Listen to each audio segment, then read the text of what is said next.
सद्गुरु नमस्ते। सद्गुरु, ब्रह्मांडीय इच्छा क्या है और स्वतंत्र इच्छा क्या है? जिसे ब्रह्मांडीय इच्छा कहा जाता है वो उस तरह की इच्छा नहीं है जिसे आप इंसानी इच्छा या अपने मन की इच्छा के रूप में जानते हैं। उसका एक खास पैटर्न है, एक खास गुण है। ब्रह्मांडीय सत्ता में एक खास चेतनता और अपना एक झुकाव होता है, वो हमेशा मौजूद होती है। यह ब्रह्मांडीय इच्छा है कि इस समय आपका और मेरा अस्तित्व है, मगर अभी आपने सत्संग में आने का फैसला किया है, आपकी इच्छा है कि नहीं? तो ब्रह्मांडीय इच्छा किसी फैसले की तरह नहीं होती, वो बस मौजूद है। ब्रह्मांडीय इच्छा के कारण आप और मैं इस रूप में हैं। ब्रह्मांडीय इच्छा के कारण पृथ्वी सूरज के चारों ओर घूम रही है। ये इंसानी विचारों की तरह नहीं है, ये बस प्रकृति का गुण है। पानी ऊपर से नीचे की तरफ बहता है, उसे जैसे चाहे रोकने की कोशिश कीजिए, ऐसा लगता है कि उसकी अपनी इच्छा है, मगर वो कोई इच्छा नहीं है, वो गुरुत्वाकर्षण के नियमों के अनुसार बह रहा है। तो ब्रह्मांडीय इच्छा गुरुत्वाकर्षण बल और बाकी कई चीजों की तरह है, वो बस हमेशा मौजूद रहती है। वो सिर्फ उस तरह काम करती है क्योंकि जीवन की रूपरेखा ही ब्रह्मांडीय इच्छा पर आधारित है। मगर आज आप कुछ करने का फैसला करते हैं तो ये निश्चित रूप से आपकी इच्छा है। ब्रह्मांडीय इच्छा की इसमें कोई भूमिका नहीं है, मगर आप अपनी इच्छा को हकीकत में बदलने के लिए ब्रह्मांडीय शक्ति का लाभ उठा सकते हैं। अभी गुरुत्वाकर्षण बल काम कर रहा है, उसका लाभ उठाकर मैं यहाँ बैठा हूं, नहीं तो मैं यहाँ वहां तैर रहा होता।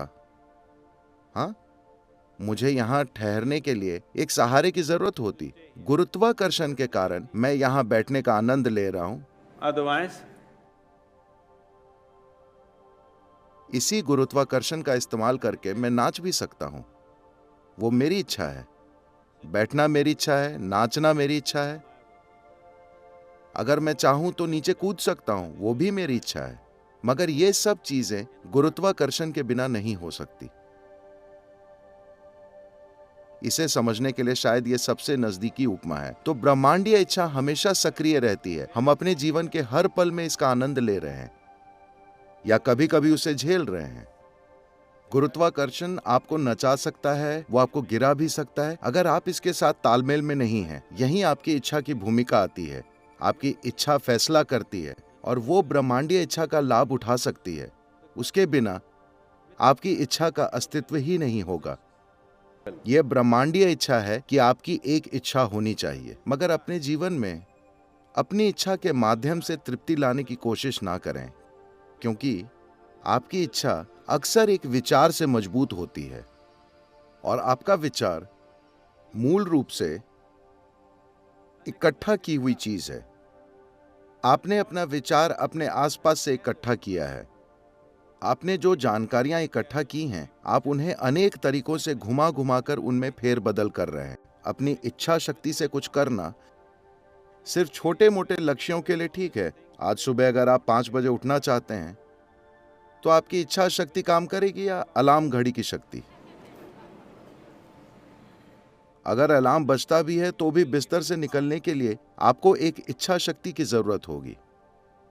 अगर आप ऐसा करते हैं तो आपके काम बन सकते हैं, मगर आखिर में आपका चेहरा लटका हुआ होगा।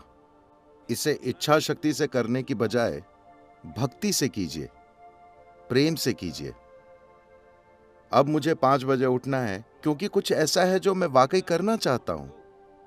ऐसा नहीं कि मुझे यह करना पड़ेगा। मेरे जीवन में ऐसा कुछ भी नहीं है जो करना पड़ेगा। मेरे जीवन में सब ऐसी चीजें हैं जो मैं करना चाहता हूं। तो अगर अलार्म 5 बजे का लगा हो तो मैं 4:30 बजे ही उठ जाता हूं, क्योंकि मैं ये करना चाहता हूं। अगर आप अपने जीवन को ऐसे चलाते हैं कि मुझे ये करना ही है, तो ये इच्छा शक्ति है। चाहे जो हो जाए, मुझे ये करना ही है, करना ही है। शायद आप उसे कर लेंगे, मगर आपका चेहरा लटका हुआ होगा, दुखी चेहरा होगा। सब कुछ हुआ पर आखिर में आपका चेहरा लटका हुआ है। तो जो चाहिए था वो नहीं मिला, है ना? ये सब करने का लक्ष्य आप पहले ही चूक गए हैं, क्योंकि आपने उसका आनंद नहीं लिया, आपको संतुष्टि नहीं मिली। फिर फायदा क्या है? तो अपने जीवन को इच्छा शक्ति से चलाने की कोशिश करने की कोई जरूरत नहीं है।